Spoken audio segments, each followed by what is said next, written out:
We're here with Casey, and we're going to do the breakdown on what was found. So, hi, Casey. Hi, good morning. How are you guys? Just finished the inspection. Going to read off some items I don't want to bring to your attention.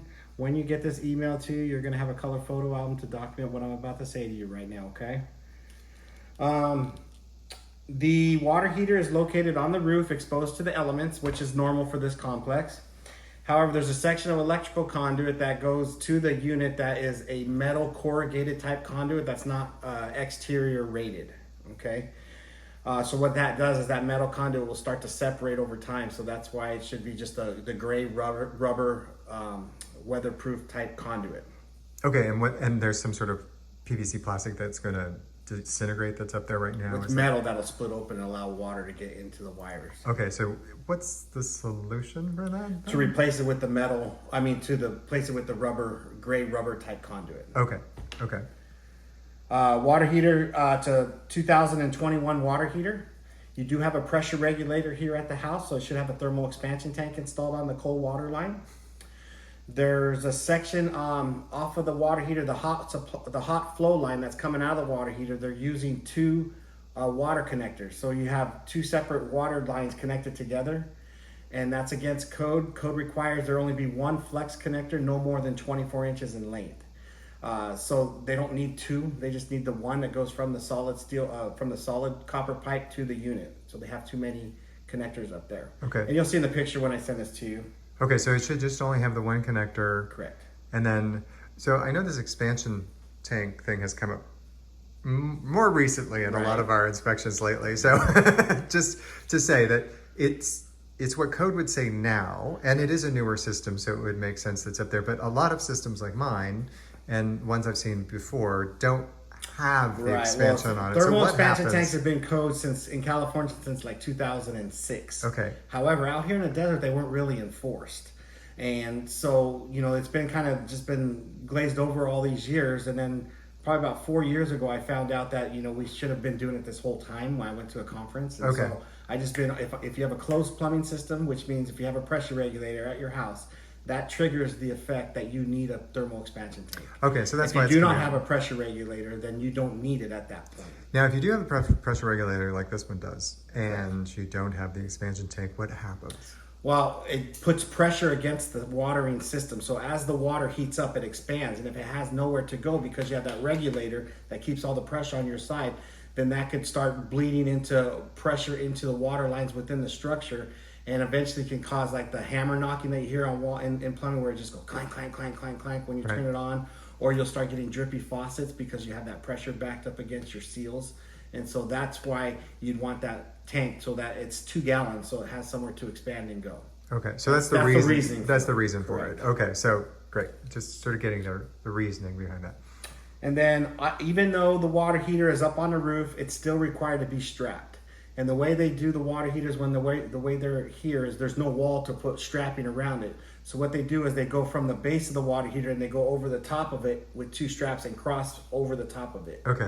Okay, so that's not present either. Okay. And then you do have all water heaters have a pressure relief valve, and there should be a drain tube that connects that pressure relief valve that goes down at least about 6 inches above the ground, or in your case above the roof. Okay. You're missing that drain tube. Okay. The air conditioner, it's a package unit, so it's one big box up there that's an air conditioner and a heater. It's a 2017 model. It's huge. It's a 4-ton system, so it's big enough for about 1,900 square feet of house.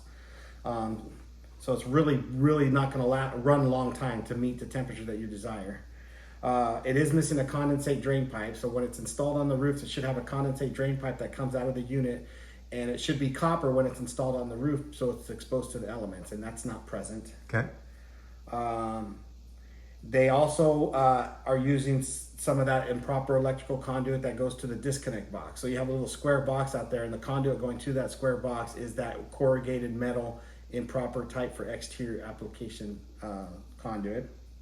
And that's, again, the reason it's the wrong stuff. But if you have it in place, what could happen? What could happen is it's corrugated, so it kind of just unravels. Okay. And splits and unravels, and then you have exposed wires. I see. And if you have exposed wires to the elements, then you get rainwater. The sun deterioration will deteriorate the insulation around the wire and expose the copper. So right now it's okay. It hasn't done Yeah, that. it's sealed. It's just, again, I call it how I see it. Okay, so that's how things should be. So if ever you update that system, provided this never unrails, you could Correct. just do it correctly the next time around. Okay.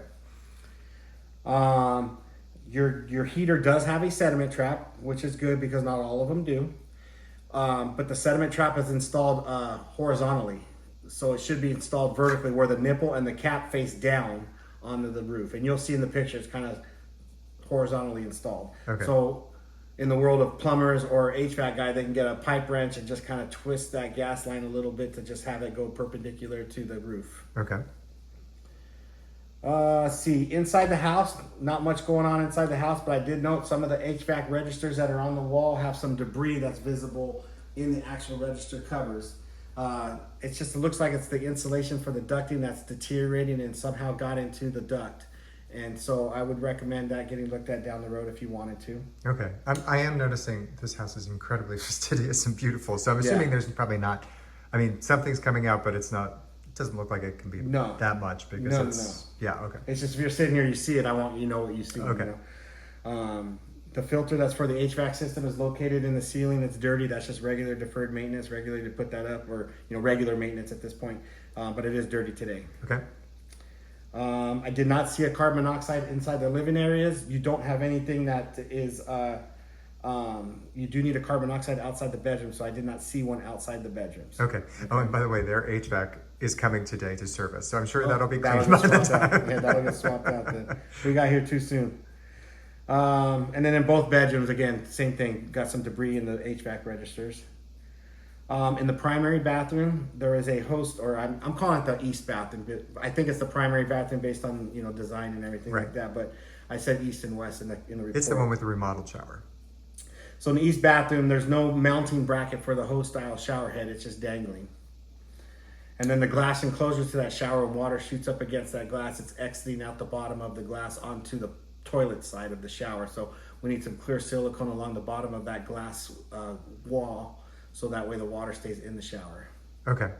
And that's when you put the water directly against it and have it sheening down the... Pretty much, yeah. Or if your body was there, if it was bouncing off your body, it would hit that wall and work its way down. Yeah, it probably does a little bit less when it's your body versus just turning it straight on there. Okay.